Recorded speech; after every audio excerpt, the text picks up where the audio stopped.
Yo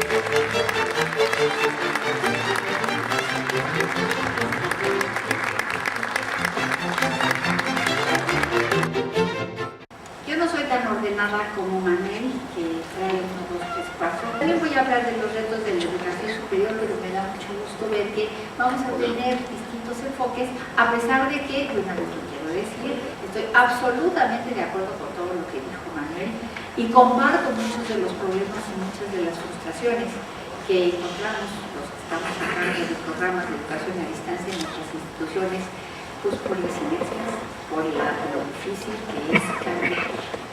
Yo voy a empezar hablando de algunos de los problemas que tenemos hoy en día en materia de educación. Yo creo que puedo hablar de la educación media superior, de la superior y el posgrado naturalmente, en donde tenemos muchas restricciones, muchos obstáculos, entre ellos la cobertura y la accesibilidad, a pesar de que es un tema que reiteradamente se repite en los programas de gobierno, en los programas de educación en particular de los gobiernos federales, pues sigue siendo una constante. Estamos mal como país en materia de cobertura, en materia de accesibilidad. Tenemos problemas de calidad, tenemos problemas de reconocimiento, de validez oficial en los diferentes niveles educativos. Tenemos problemas de retención, algunos se van por aburrimiento.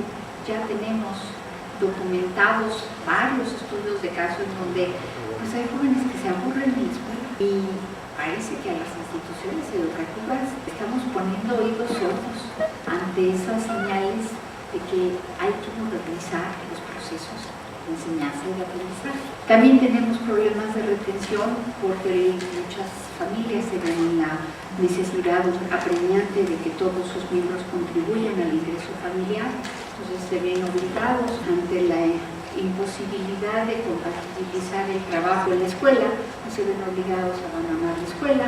Y también tenemos serios problemas de egreso porque los estudiantes van acumulando una cantidad, un número muy grande de asignaturas reprobadas, y entonces eso lo va desmotivando y entonces van abandonando. Y ese fenómeno desafortunadamente lo vemos prácticamente en todo el sistema educativo nacional. Tenemos una tubería llena de hoyitos por los que vamos perdiendo personas y pareciera que ese fenómeno que ataca, como digo yo, a todo el sistema educativo nacional, de repente se volviera el único punto débil y objetable de la educación a distancia. Ese es uno de los argumentos con los que muy a menudo nos atacan los defensores a ultranza de la educación del siglo XVIII, que tiene que darse y solamente puede darse encerrados en un salón de clase durante no sé cuántas horas, no sé cuántas personas, con el supuesto o con la hipótesis de que todo el mundo aprende de la misma manera, que es lo que está implícito en la enseñanza tradicional. Y bueno, otros de otra naturaleza. Pues yo creo que uno de los retos de los que estamos comprometidos con hacer de la educación una realidad que pueda cambiar las condiciones de vida de las personas de nuestro país, es que hablar de sociedad del conocimiento y hablar de sociedad de la información y todo eso, la verdad es que son constructos aspiracionales, pues muy románticos y muy bonitos, pero estamos tan lejos de eso. Si no logramos realmente hacer que el grueso de la población tenga acceso a la educación, pues ¿cuál sociedad de qué? Yo soy muy poco optimista pensar en futuros buenos, deseables, provisorios para nuestro país si no le hacemos apuestas más serias a la educación. Y pues pareciera ser que con las circunstancias económicas actuales difícilmente podemos pensar en la construcción de muchas más universidades como se necesita, muchas más aulas y aumentar la cobertura del sistema educativo nacional. Las tecnologías, además de brindarnos nuevas respuestas a distintos modelos de aprendizaje, pues también nos permiten atender las especificidades, las condiciones particulares de varios sectores de la población y no nada más de los pobres, porque de repente pareciera que la educación a distancia es la educación pobre para pobres, como en este círculo vicioso, y nosotros estamos convencidos de que no es así. Hay muchos más escenarios, la riqueza es mucho más amplia. Yo coincido con Manuel en que movernos en los dos extremos del fanatismo pro geek tecnológico versus la displicencia no nos lleva a ningún lado, cuando tenemos en realidad muchas evidencias de que podemos contribuir si hacemos uso adecuado, si formamos bien a los recursos y si atendemos las necesidades específicas de los diferentes sectores de la población. Pensar también que la educación está asociada, como durante muchos decenios lo hicimos, a ciertos grupos etarios es un error. Es una hipótesis que ya no se sostiene más. La educación no está asociada nada más a las poblaciones en edades escolares. Ahora tenemos demandas de la población de todas las edades. Las personas sienten la necesidad de permanecer actualizadas, algunos de los trabajos así se los imponen y estamos pensando en que nos gustaría tener cada vez más como país empleos en donde se necesiten perfiles más definidos, más específicos, con más niveles de conocimiento. Y entonces eso también demanda de cierto tipo de educación. Puede ser formal, pero también puede ser educación no formal, como esta educación a lo largo de la vida, educación continua, educación permanente, como ustedes le quieran llamar.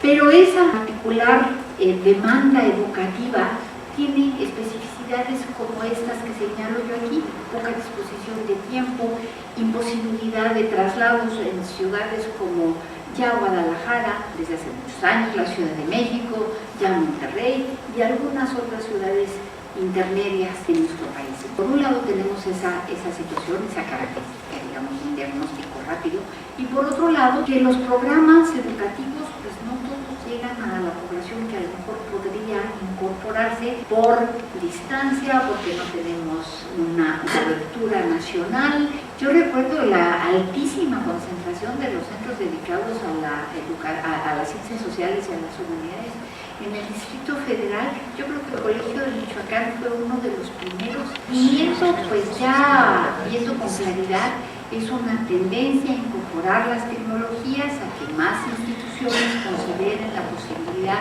de ofrecer programas educativos formales en modalidades no presenciales. Y este asunto de llamarle a la educación no presencial, no escolarizada, es en realidad un error garrafal, porque es tan escolarizada como la otra.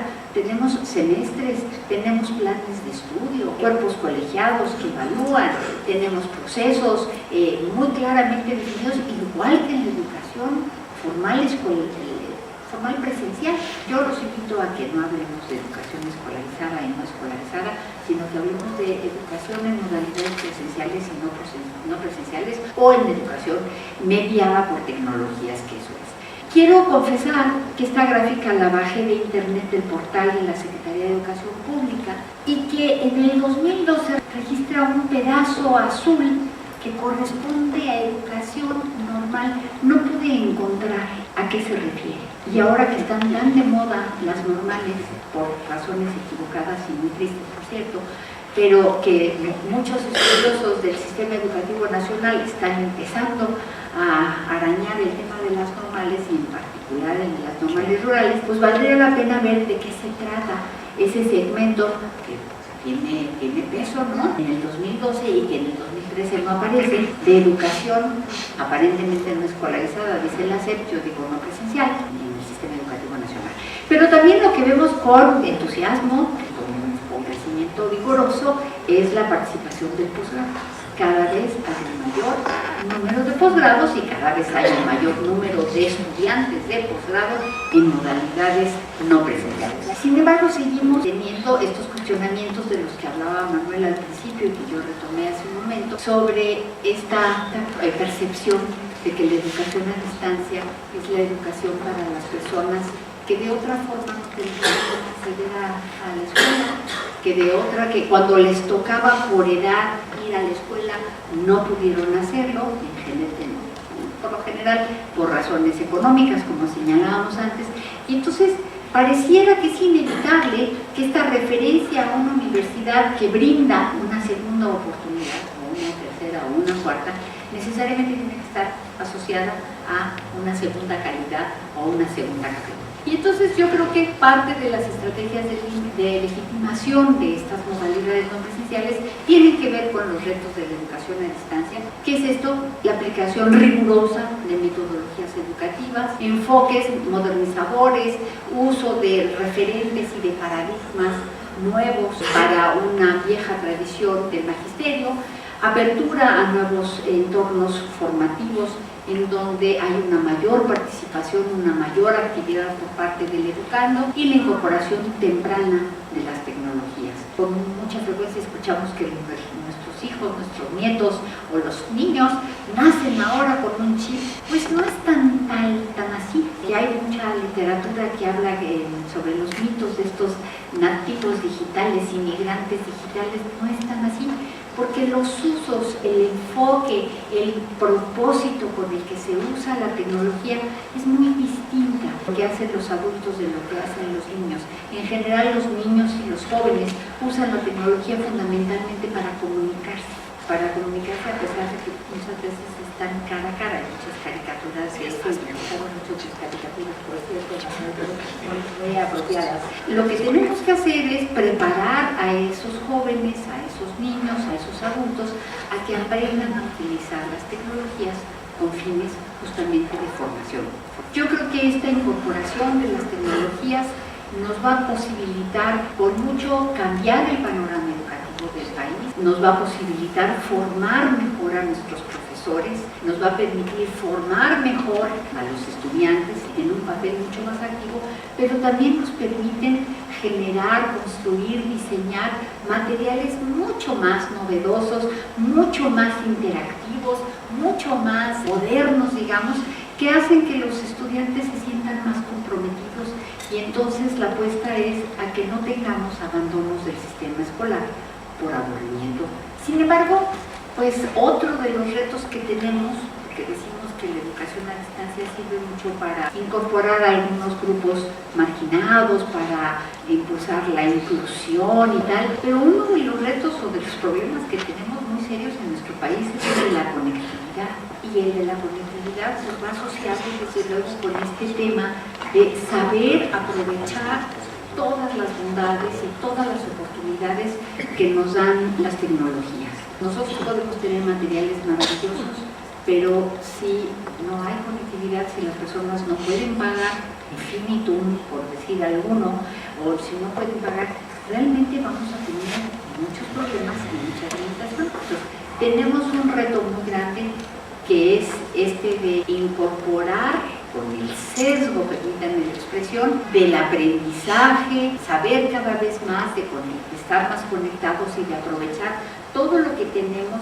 ya metido en internet, ya en la red, disponible pues, para todo el mundo, en las comunidades y con los fines que nos interesen. México está muy mal ubicado sobre el número de internautas, estamos ubicados en muy bajo acceso a internet, tenemos una baja inversión per cápita y no estamos haciendo uso realmente adecuado y con fines educativos de la infraestructura y de todo lo que ya existe en la red. Otro de los retos que tenemos, además de formar al personal, además de preparar a los estudiantes, además de diseñar materiales educativos y programas formativos, es el tema de las políticas públicas. Hasta ahorita hemos tenido realmente los programas muy débiles, muy flojos, muy poco sólidos, muy poco rigurosos y muy poco comprometidos con la educación en el tema educativo o de la educación mediada por tecnologías. Hay un entusiasmo, pues de repente espontáneo, que responde más a modas o a presiones. No hemos logrado avanzar mucho en el tema de las habilidades digitales, en el tema de la conectividad. Hay un montón de proyectos desconectados, llega un nuevo sexenio, cambian las prioridades, todo lo que se ha hecho en el pasado no sirve para nada. Y yo creo que tenemos que empezar a pensar en políticas educativas de largo aliento en donde la incorporación tecnológica sea una constante en la dimensión adecuada, como lo señalaba Ernesto Moreno. ¿Hacia dónde apuntar? Pues yo encuentro estos 4 ejes hacia donde deben apuntar las políticas públicas en materia educativa, en maneras de pensar, maneras de trabajar, vivir en el mundo globalizado y en las herramientas de trabajo en un marco de competencias del siglo XXI. ¿Quién emite las políticas públicas para la educación superior, en particular la educación superior a distancia y las tecnologías? pues es el gobierno federal, el gobierno, el Estado. Entonces yo creo que tenemos que ser más activos, más demandantes, jugar un papel más protagónico en la elaboración, en el diseño de estas políticas públicas.